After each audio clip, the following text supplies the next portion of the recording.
Hello အားလုံးပဲမင်္ဂလာပါเนาะဒီနေ့တော့မပြောမလဲဆိုတော့လေViber ရောက်လာရင်အမကြီးကော်လီစွတ်တွေပြပြပါဆိုကျွန်တော်တို့ပြတယ်အားလုံးပုံ18မျိုးရှိတယ်ကျွန်တော်တို့မှရွေးချယ်စရာရွေးချယ်ကြ18မျိုးရှိတယ်အဲ့18မျိုးတွေကမှအမကြီးဘယ်ဟာကိုရွေးရမလဲဘယ်ဟာသုံးရင်စင်ပြေလဲကျွန်တော်အခုမှစသုံးမှာအဲ့လိုမျိုးတွေပေါ့နော်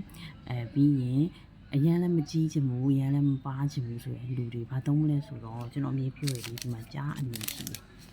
ဒီကြားအနေတော့ကြတစ်ခုပမာဝင်ရ2000နော်ဒီကြားအနေဆိုရင်တော့ဒီလိုအလုံးလေးပတ်ပတ်လေးပါတယ်ပြီးဒီမှာကြည့်မှန်မြောင်းကြီးတွေကတွေ့လားမြင်လားထုတ်ချင်ပေါက်နော်ထုတ်ချင်ပေါက်ဖြစ်တယ်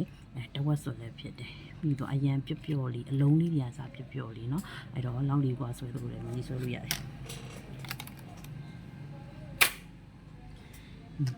အဲ့တော့ဒါလေးက2000သူ့လိုချင်တယ်ဆိုကြားအနေလို့မှန်ခဲ့ပေါ့နော်ကြားအနေလိုချင်တယ်လို့ပြောခဲ့ရင်ရပြီ Viber မှာလာမယ်ဆိုကြားအနေလို့ကျွန်တော်တို့ပြောရပြီ Viber နံပါတ်က3996933838ခွန်69311311ခွန် Okay